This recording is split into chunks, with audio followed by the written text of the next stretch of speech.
Hello, people listening. This is the Murdered and Denied, where we talk about murdered people and murder cases and sometimes paranormal stuff.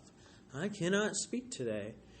And today we are going to talk about a murder case that has its own show on Hulu. Wow, and it's a good show. I would rate it 10 out of 10. I love it. I haven't finished it yet because I have a horrible attention deficit disorder, which I don't really, but I think I do. No, I don't. Anyway, we are going to talk about Gypsy Rose, who was on Dr. Phil and has her own show on Hulu, like I said earlier. Now, on June 14th, 2015, sheriff's deputies in Greene County, Missouri, United States, found the body of Claudine D.D. Blanchard, born May 3rd, 1967, in Check Bay, Louisiana, face down in the bedroom of her house just outside Springfield, lying on the bed in a pool of blood from stab wounds inflicted several days earlier. There was no sign of her daughter, Gypsy Rose, who, according to Blanchard, suffered from leukemia, asthma, muscular dystrophy, along with several other chronic conditions, and had the mental capacity of a 7-year-old due to brain damage. She has suffered as a result of her premature birth. Wow, isn't that, sad or whatever?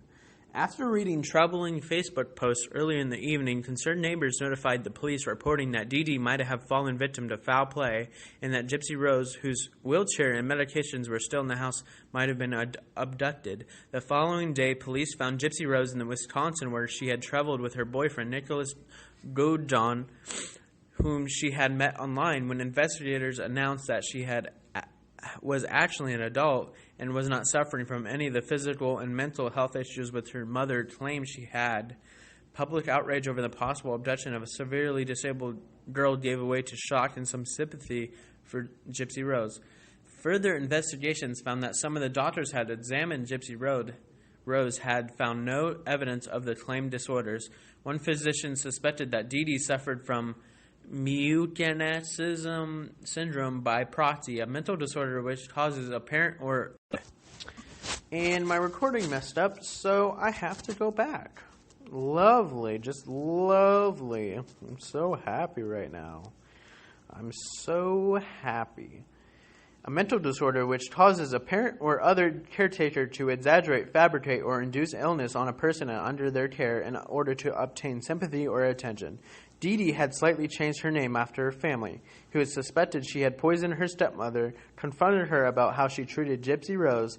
Nonetheless, many people accepted her situation as true, and the two benefited from the efforts of charities such as Children's Mercy Hospital, Habitat for Humanity, Ronald McDonald's House, and the Make-A-Wish Foundation. Ronald McDonald's House? I want help from that. He'd eat me and make me into chicken nuggets. Dee Dee had been making her daughter pass herself as younger and pretend to be disabled and chronically ill, subjecting her to unnecessary surgery and medication, and controlling her through physical and psychological abuse. Dr. Mark Feldman, an international expert on fictitious disorders, stated that this was the first case he had experienced in which an abused child killed an abusive parent. Gypsy Rose pleaded guilty to second-degree murder and is serving a 10-year sentence after a brief trial in November 2018. Godjon was convicted of first-degree murder and sentenced to life in prison without the possibility of parole. This is how the murder happened. Godjon returned to Springfield in June 2015, arriving while Gypsy and her mother were away at a doctor's appointment. After they had returned home and Dee Dee had gone to sleep, he went to the Blanchard house.